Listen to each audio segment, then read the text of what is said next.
नमस्कार, RRC नेटवर्कच्या ताज्या बातमीपत्रात आपले स्वागत। अशा आहेत आजच्या प्रमुख घडामोडी। हेडलाइन्स प्रस्तुत करता पंकज कोठारेज, कोठारी कन्स्ट्रक्शन कंपनी, रामी हेरिटेज, जुना RTO ऑफिस समोर, अकोला। तंबाखू मुक्त परिसराची पाटी नावालाच निम शासकीय कार्यालयात नियमांना फाटा। अकोला जिल्ह्याला मिळाला राष्ट्रीय शालेय बॉक्सिंग स्पर्धेचा मान। 24 डिसेंबर पासून स्पर्धेला सुरुवात। दर्यापूर जवळ आमदाराच्या गाडीने ट्रॅक्टरला दिली धडक, 1 ठार 6 जण जखमी। स्वर्गीय डॅडी देशमुख स्मृती लघु चित्रपट महोत्सवाचे आयोजन, प्रसिद्ध चित्रपट अभिनेत्यांची राहणार उपस्थिती। एसटी महामंडळाच्या विविध सुविधेमुळे उत्पन्नात झाली वाढ, 915 कोटींवर पोहोचले उत्पन्न।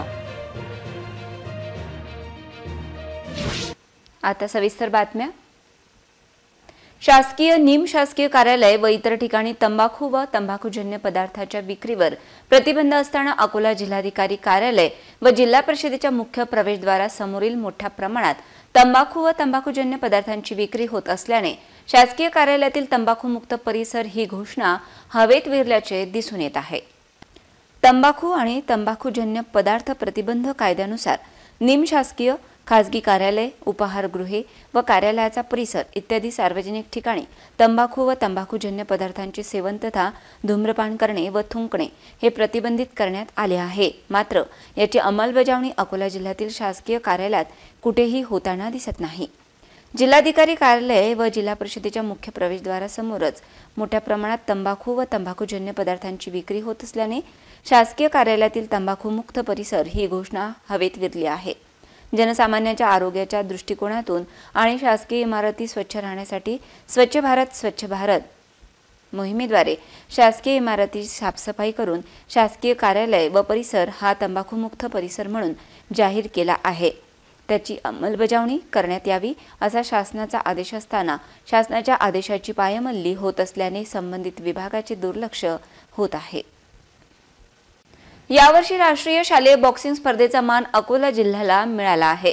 शहरातील वसंत देसाई स्टेडियम येथे राष्ट्रीय शालेय बॉक्सिंग स्पर्धा 24 डिसेंबर पासून सुरू होत असून या संदर्भात एका पत्रकार परिषदेतून माहिती देण्यात आली। या स्पर्धेच्या उद्घाटन सोहळ्याला राज्याचे क्रीडा मंत्री संजयजी बनसोडे उपस्थित राहणार आहेत।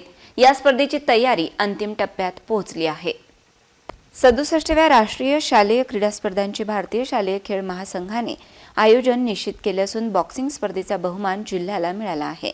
शहरातील स्वर्गीय वसंत देसाई स्टेडियममध्ये शालेय क्रीडा बॉक्सिंग स्पर्धा रंगणार असून दिनांक 24 डिसेंबर रोजी सायंकाळच्या सुमारास उद्घाटन होणार आहे। त्या अनुषंगाने स्पर्धेची तयारी अंतिम टप्प्यात पोहोचली आहे। या संदर्भात जिल्हा क्रीडा अधिकारी कार्यालयात एका पत्रकार परिषदेचे आयोजन करण्यात आले होते। त्यामध्ये स्पर्धेसंदर्भात माहिती देण्यात आली। यावेळी आमदार वसंत खंडेलवाल, जिल्हा क्रीडा अधिकारी सतीशचंद्र भट प्रामुख्याने उपस्थित होते। स्पर्धेत देशभरातून 14, 17 आणि 19 वर्षे वयोगटातील तब्बल 1200 विद्यार्थी सहभाग घेणार असल्याची माहिती देण्यात आली। वसंत देसाई स्टेडियम परिसरात 3 बॉक्सिंग रिंग बनवण्यात आले आहेत।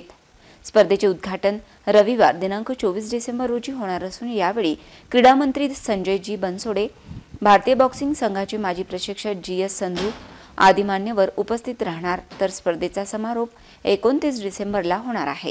जिल्हा क्रीडा अधिकारी सतीशचंद्र भट यांच्या मार्गदर्शनात क्रीडा अधिकारी मनीषा ठाकरे, उदय हातवळणे, राजेश्वर पांडे आदी परिश्रम घेत आहेत। या संदर्भात विधान परिषद सदस्य आमदार वसंतजी खंडेलवाल यांनी माहिती दिली। शहरामध्ये राष्ट्रीय बॉक्सिंग स्पर्धा होत आहे। ही स्पर्धा 67 क्रमांकाची आहे आणि या स्पर्धेमध्ये पूर्ण भारतातून जवळपास 44 ठिकाणाहून वेगवेगळे टीम येत आहे खेळण्यासाठी। अंदाजे यांच्या म्हणण्याप्रमाणे 1500 बॉक्सर्स प्लेयर इकडे येतील व ही 29 तारखेपर्यंत ही टुर्नामेंट चालणार आहे। उद्या स्पर्धेच्या उद्घाटनासाठी जे क्रीडा मंत्री आहेत संजय बनसोडे साहेब ते स्वतः कबूल केलेलं यायचं व समापनाच्या दिवशी आपले पालकमंत्री यांनी सांगितलेलं आहे की मी स्वतः येणार आहे आणि दुपारी 3 वाजता त्यांचं समापन कार्यक्रम होणार आहे। राधाकृष्ण विखे पाटील साहेब स्वतः 2 दिवस येथे राहतील। पहिल्या दिवशी पाहतील कसं काय चालू आहे सर्व, दुसऱ्या दिवशी समापन करतील पण आपण सर्वांना आवाहन करतो की जे मुलं आहेत त्यांनी अशा प्रकारच्या टुर्नामेंटमध्ये यावं, पाहावं व आपला अनुभव वाढून घ्यावा ही सर्वांना विनंती करतो. कापूस वेचणी करून घरी परतण्याच्या तयारीत असलेल्या मजुरांच्या ट्रॅक्टर ट्रॉलीला काँग्रेसचे आमदार बळवंत वानखडे यांच्या वाहनाने जोरदार धडक दिली. या अपघातात 58 वर्षीय शेतकऱ्याचा जागीच मृत्यू झाला तर 6 जण जखमी झाले. त्यापैकी दोघांची स्थिती नाजूक असल्याचे समजते. अमरावती दर्यापूर मार्गावर दर्यापूर शहरापासून 10 किलोमीटर अंतरावरील लखापूर फाट्याजवळ आमदार बळवंत वानखडे यांच्या वाहनाने एका ट्रॅक्टर ट्रॉलीला धडक दिली. शुक्रवारी सायंकाळी हा अपघात घडला. या अपघातात मोहम्मद अमजद या शेतकऱ्याचा मृत्यू झाला. आमदार बळवंत वानखडे हे अमरावतीहून दर्यापूर येथे एका शाळेच्या स्नेहसंमेलनाला उपस्थित राहण्यासाठी येत होते. या दरम्यान लखापूर फाट्याजवळ कापसाचे गाठोडे ट्रॉलीमध्ये काही मजूर भरत होते. आमदाराच्या भरधाव वाहनाने या ट्रॅक्टर ट्रॉलीला जबर धडक दिली. त्यामध्ये एका शेतकऱ्याचा मृत्यू झाला तर 6 जण जखमी झाले. जखमींना अमरावती येथे उपचाराकरिता भरती करण्यात आले असून त्यापैकी दोघांची प्रकृती नाजूक असल्याचे सांगण्यात येत आहे. विदर्भातील सुप्रसिद्ध स्वर्गीय डॅडी देशमुख स्मृती लघुचित्रपट महोत्सव 2023 चे आयोजन 26 व 27 डिसेंबर दरम्यान करण्यात येत आहे. यामध्ये विविध प्रांत भाषा लघुचित्रपट सहभागी होणार असून प्रसिद्ध चित्रपट अभिनेते दिग्दर्शकांची उपस्थिती राहणार आहे, अशी माहिती पत्रकार परिषदेतून आयोजन समितीच्या वतीने देण्यात आली. विदर्भाच्या कलाक्षेत्रात विविध अंगी गाजणारे विदर्भाचे चित्रमहर्षी डॅडी देशमुख यांच्या 5व्या स्वर्गीय डॅडी देशमुख स्मृती लघुचित्रपट महोत्सवाचे आयोजन 26 व 27 डिसेंबर रोजी करण्यात येत आहे. या संदर्भात आयोजन समितीच्या वतीने एका पत्रकार परिषदेतून माहिती देण्यात आली. हॉटेल सेंट्रल प्लाझा येथे या पत्रकार परिषदेचे आयोजन करण्यात आले होते. 26 डिसेंबरला हॉटेल सेंट्रल प्लाझा येथे उद्घाटन सोहळा संपन्न होणार असून या उद्घाटनाला जिल्हाधिकारी अजित कुंभार, जिल्हा पोलीस अधीक्षक संदीप घुगे, प्रसिद्ध अभिनेत्री वैशाली केंदडे, सिने दिग्दर्शक संजय शर्मा, शाहिद कबीर, कृष्णा कांबळे आदी मान्यवर उपस्थित राहणार आहेत. तर 27 डिसेंबर रोजी प्रमिलाताई ओक हॉल येथे समारोप कार्यक्रम होणार असून यामध्ये प्रसिद्ध चित्रपट अभिनेते संदीप कुलकर्णी यांच्यासह प्रसिद्ध अभिनेत्री अलका कुबल या उपस्थित राहणार आहेत. अभिनेत्री अलका कुबल यांना जीवन गौरव पुरस्काराने सन्मानित करण्यात येणार आहे. स्वर्गीय डॅडी देशमुख स्मृती लघुचित्रपट महोत्सवात विविध प्रांत भाषा अंतर्गत 2000हून अधिक लघुचित्रपट सहभागी होणार असल्याची माहिती या पत्रकार परिषदेतून घेण्यात आली. यावेळी आयोजन समितीचे पदाधिकारी मोठ्या संख्येने उपस्थित होते. एसटी महामंडळाद्वारे बसने प्रवास करण्यासाठी तथा प्रवाशांना आकर्षित करण्याच्या उद्देशाने विविध सुविधा उपलब्ध करून देण्यात येत आहेत. या सुविधा पाहता एसटी महामंडळाच्या उत्पन्नात वाढ झाली आहे. त्यामुळे आता जुन्या बसेसऐवजी नवीन बसेस उपलब्ध करून देण्याची मागणी होत आहे. बाहेरगावला जाणाऱ्या प्रवाशांना आकर्षित करून एसटी बसने प्रवास करण्यासाठी एसटी महामंडळातर्फे विविध सुविधा उपलब्ध करून देण्यात येत असून त्यात महिलांसाठी अर्धे तिकीट, 60 वर्षांवरील प्रवाशांसाठी अर्धे तिकीट आणि 75 वर्षांवरील प्रवाशांसाठी मोफत प्रवासाच्या सुविधा आहेत. एसटीच्या सेवेत आता नवीन इलेक्ट्रिक बसेस दाखल झाल्या आहेत. नवीन स्लीपर कोचसह नवीन वाहने एसटी महामंडळाकडून खरेदी करण्यात येत आहेत. प्रवाशांना आकर्षित करण्यासाठी एसटी महामंडळातर्फे विविध सुविधा उपलब्ध करून दिल्या जात आहेत. त्यामुळे एसटी महामंडळाचे उत्पन्न दिवसेंदिवस वाढत आहे. गेल्या नोव्हेंबरमध्ये एसटी महामंडळाचे उत्पन्न सुमारे 915 कोटींवर पोहोचले होते. एसटी महामंडळाकडून प्रवाशांना अधिक सुविधा दिल्या जात आहेत. त्याचे सकारात्मक परिणाम दिसून येत आहेत. सातत्याने वाढणाऱ्या प्रवाशांच्या संख्येमुळे एसटी महामंडळाच्या उत्पन्नात दिवसेंदिवस वाढ होत आहे. हे पाहता आता एसटी महामंडळाने हळूहळू बंद पडलेल्या बसेस हटवून प्रवाशांना नवीन बसेस उपलब्ध करून देण्याची मागणी होत आहे. राष्ट्रसंत श्री तुकडोजी महाराज यांचा 55वा पुण्यतिथी महोत्सव 23 ते 25 डिसेंबर दरम्यान शहरातील स्वराज्य भवन येथे आयोजित करण्यात आला आहे. या निमित्ताने शहरातील श्री राजराजेश्वर मंदिरापासून ते स्वराज्य भवन पर्यंत शोभायात्रेचे आयोजन करण्यात आले. यामध्ये विविध भजनी मंडळांनी सहभाग घेतला. अखिल भारतीय श्री गुरुदेव सेवा मंडळ अंतर्गत व राष्ट्रसंत श्री तुकडोजी महाराज सेवा समिती आयोजित राष्ट्रसंत श्री तुकडोजी महाराजांचा 55वा पुण्यतिथी पुण्यस्मरण महोत्सव 23 ते 25 डिसेंबर दरम्यान स्वराज्य भवन येथे आयोजित करण्यात आला असून आज या महोत्सवाची सुरुवात सकाळी शहरातून ग्रंथराज, ग्रामगीता व वंदनीय राष्ट्रसंत तुकडोजी महाराजांच्या प्रतिमेची मिरवणूक शोभायात्रा श्री राजराजेश्वर मंदिर ते स्वराज्य भवन दरम्यान काढण्यात आली. यावेळी एका दिंडीमध्ये राष्ट्रसंत तुकडोजी महाराजांची प्रतिमा ठेवण्यात आली होती। त्यासमोर सांप्रदायिक भजन मंडळ, महिला भजन मंडळ, ढोलांचे भजन मंडळ, लेझिम पथक, शाळेतील विद्यार्थी सहभागी झाले होते। या मिरवणुकीचे शहरातील ठिकठिकाणी स्वागत करण्यात आले। श्री राजेश्वर मंदिरापासून निघालेली ही शोभायात्रा जयहिंद चौक, सिटी कोतवाली चौक, गांधी चौक, ओपन थिएटर चौक, नवीन बस स्थानक चौक मार्गाने स्वराज्य भवन प्रांगणात पोहोचली। या ठिकाणी शोभायात्रेचे समापन करण्यात आले होते। जिल्हाधिकारी कार्यालयाजवळील मिनिस्ट्रियल सर्व्हिसेस अकोला या रास्त भाव दुकानाबाबत अनेक तक्रारी प्राप्त झाल्यामुळे जिल्हा पुरवठा विभागातर्फे सदर दुकान पुढील आदेशापर्यंत निलंबित करण्यात आले। या कारवाईमुळे राशन दुकानदारांमध्ये खळबळ उडाली आहे।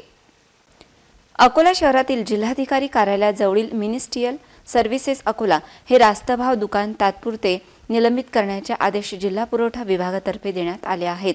सदर दुकान विरोधात जिल्हा पुरवठा विभागाकडे राशन कार्ड संदर्भात तक्रार करण्यात आली होती। त्या अनुषंगाने सदर कारवाई जिल्हा पुरवठा विभागाने केल्याचे सांगण्यात येत आहे। रास्तभाव दुकानदार रास्तभाव दुकान मिनिस्ट्रियल सर्व्हिसेस या रास्तभाव दुकानाचे प्राधिकार पत्राचे नावे जमा असलेली 100% अनामत रक्कम शासन जमा करावी। सदर रास्तभाव दुकान पुढील आदेशापर्यंत तात्पुरते निलंबित करण्यात आले असल्याचे आदेश यावेळी जिल्हा पुरवठा विभागातर्फे काढण्यात आले आहेत। या कारवाईमुळे राशन दुकानदारांमध्ये खळबळ उडाली आहे। मूर्तिजापूर येथील पत्रकार अनवर खान यांच्यावर पोलिसांनी दाखल केलेल्या खोट्या गुन्ह्याची सखोल चौकशी करण्याची मागणी उपविभागीय अधिकारी यांच्यामार्फत महाराष्ट्राचे मुख्यमंत्री व गृहमंत्री यांच्याकडे मूर्तिजापूर येथील समस्त पत्रकारांनी निवेदनाद्वारे केली आहे। 20 वर्षांपासून पत्रकारिता क्षेत्रात प्रामाणिक असणारे पत्रकार अनवर खान यांच्यावर ठाणेदारांनी मनात आकस ठेवून थेट गुन्हा दाखल केला आहे। या प्रकरणात पोलिसांनी चौकशीसाठी पुढाकार न घेता किंवा तपास न करता गुन्हा दाखल केला असून चुकीच्या पद्धतीने गुन्हा दाखल केला असल्याचे निवेदनात म्हटले आहे। अवैध धंद्याबाबत पत्रकार अनवर खान यांनी बातम्या प्रकाशित केल्याने ठाणेदारांची पित्त खवळल्याने एका राजकीय पक्षाच्या समाजकंटकांनी खाकीशी संगनमत करून षडयंत्र रचत स्वतःला शासकीय ठेकेदार म्हणणाऱ्या व्यक्तीने खोटा खंडणीचा गुन्हा दाखल करण्यासाठी प्रवृत्त केल्याची चर्चा सुद्धा शहरात आहे। अनवर खान यांना न्याय मिळावा यासाठी समस्त पत्रकारांनी आमदार हरीश पिंपळे यांची भेट घेत सविस्तर चर्चा केली। यावेळी ज्येष्ठ पत्रकार दिलीप देशमुख, प्राध्यापक अविनाश बेलाडकर, दीपक अग्रवाल, दीपक जोशी, मुन्ना महाजन, गजानन गवई, विशाल नाईक, अथर खान, मोहम्मद रिजवान सिद्दीकी, अंकुश अग्रवाल, गौरव अग्रवाल, बाळासाहेब गणोरकर, मिलिंद जामनिक, नरेंद्र खवले, मुजाहिद खान, सुमित सोनवणे, अजय प्रभे, ॲडव्होकेट पंकज जामनिक, ॲडव्होकेट निलेश सुखसोहळे, रोहित सोळंके, नागोराव तायडे, राजेंद्र धोटे, सोहेल शेख, मोहम्मद शारिक कुरेशी उपस्थित होते।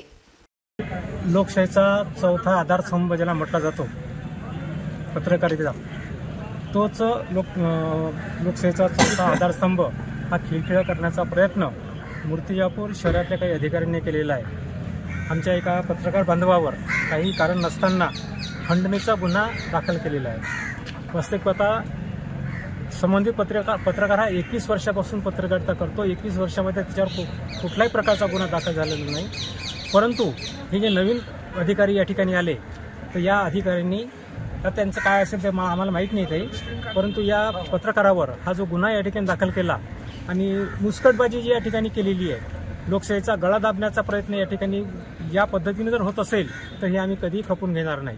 तर या संदर्भामध्ये आम्ही या घटनेचा या ठिकाणी निषेध करतो आणि संपूर्ण पत्रकार बांधवाच्या वतीने आम्ही या पत्रकाराच्या पाठीशी या ठिकाणी 100% उभं राहू एवढी आम्ही ग्वाही देतो। पंजाब राज्यातील चंदीगड येथे संपन्न होणाऱ्या all India university national boxing स्पर्धेकरिता संत गाडगेबाबा अमरावती विद्यापीठाचा संघ रवाना झाला असून त्यामध्ये अकोल्यातील 2 बॉक्सरांचा समावेश आहे। या दोघांनी आतापर्यंत उत्कृष्ट कामगिरी केल्यामुळे त्यांच्याकडून या स्पर्धेत पदकाची अपेक्षा आहे। All India university national boxing स्पर्धेचे आयोजन पंजाब राज्यातील चंदीगड येथे करण्यात आले आहे। देशातील विविध युनिव्हर्सिटीतील बॉक्सिंग खेळाडू या स्पर्धेत विजेतेपद मिळवण्यासाठी आपल्या उत्कृष्ट खेळाचे प्रदर्शन करणार आहेत। या स्पर्धेत भाग घेण्यासाठी संत गाडगेबाबा अमरावती युनिव्हर्सिटीच्या 13 बॉक्सिंग खेळाडूंचा संघ हा शनिवारी पहाटे रेल्वेने चंदीगडला रवाना झाला आहे। या 13 खेळाडूंच्या संघात स्थानिक LRT महाविद्यालयाचे बॉक्सिंग खेळाडू नीरज सिंह ठाकूर आणि कृष्णा लोखंडे सुद्धा रवाना झाले आहेत। नीरज व कृष्णाने याआधी अनेक बॉक्सिंग स्पर्धांमध्ये पुरस्कार पटकावले आहेत. नॅशनल युनिव्हर्सिटी बॉक्सिंग स्पर्धेमध्ये सुद्धा त्यांच्याकडून पदकाची अपेक्षा केली जात आहे. दोघांनाही बॉक्सिंग स्पर्धेत यश मिळावे याकरिता शुभेच्छा देण्यासाठी अकोला रेल्वे स्थानकावर त्यांच्या मित्रपरिवाराने मोठी गर्दी केली होती.